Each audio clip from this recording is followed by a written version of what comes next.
You were fired for lying, were you not?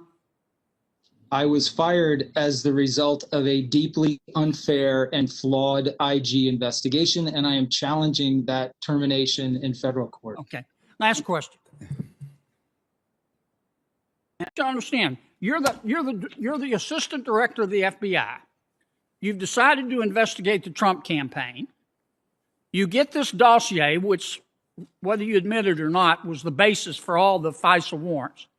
You never sat down and said, I want to talk to Chris Steele.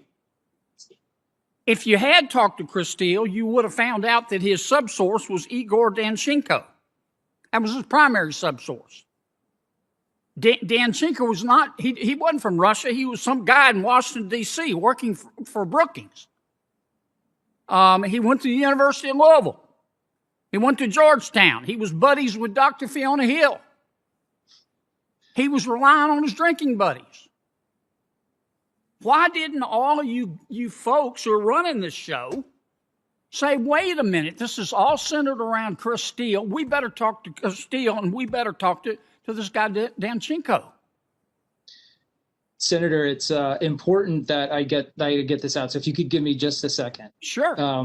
I am not sure that I have now read the report of the subsource interview, and the interviewee's name is still redacted in that report. So I do not feel comfortable acknowledging or confirming or denying any identity that might be associated with that person. His own lawyers said it was him. Here's what it looks like to the American people, Mr. McGee.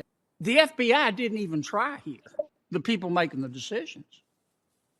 You wanted to investigate Trump. I mean, this is a nominee for President of the United States. You've already investigated the other one and potentially screwed up her campaign. And so you get the Steele dossier. You don't sit down, you personally, and Comey, you don't talk to Chris Steele. You don't even ask questions about where he got his information. Had you done that, you would have found that he got it from Danchenko. Danchenko's a jellyhead. Okay, he doesn't know what he's talking about. And it all would have come apart. But you never looked. And it sort of looks like you didn't want to. Is that a question? Yes, sir. Yeah. So I can't possibly disagree more strongly with the way you framed that question. That while it is true that I never sat personally with Mr. Steele or any of his alleged sources, our team spent a great deal of effort interviewing him, interviewing other people that they thought were relevant, and trying to get to the bottom of the material that he provided. So no, we were not predisposed to investigating the president. It wasn't something we sought out to do, but we felt that the potential national security threat put us in a position where we were obligated to investigate. That's what we did. And you expect American people to believe that? That is the truth, and I certainly hope they believe it. General Flynn's been prosecuted for lying to the FBI. You lied to the FBI, and you aren't being prosecuted. Don't you think that sends the wrong message to the American people?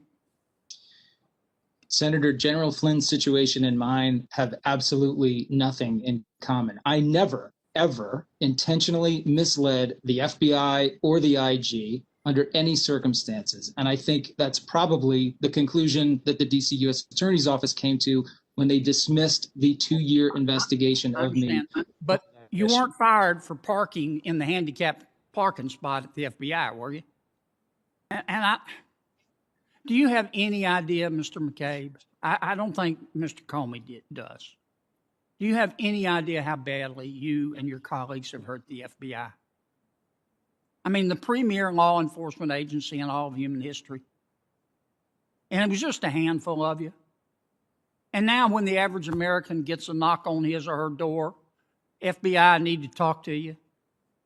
At least half of them are thinking, oh my gosh, is the agent a Republican or a Democrat? They probably know my party affiliation. Do you have any idea how much damage you've done? Sir, my colleagues and I never took any action to undermine our effectiveness, undermine our oath to this Constitution and the American people, and the work that we did for the FBI. I deeply regret how politicized the FBI has become in light of the rhetoric and the relentless attacks levied upon it over the last 4 years. And I have great faith that my former colleagues will continue to do their work and ignore those sort of baseless attacks. Well, at best, what you and Mr. Coleman and the others did, at worst, it was intentional. And I don't know what's in your head or your heart, but I can tell you what it looked like to the American people, at the very minimum. An incompetence tsunami. And they're thinking, how did these guys make it through the birth canal? Yeah. That's all I got, Mr. Chairman. And there you have it, folks. 10 mind-blowing revelations from this Senate hearing. From disputed dossiers to mystery sources, this hearing had it all. The big question remains, what does this mean for the FBI's future and our trust in our institutions? Let me know your thoughts in the comments below. And remember, if you enjoyed this breakdown, hit that like button and share it with your friends.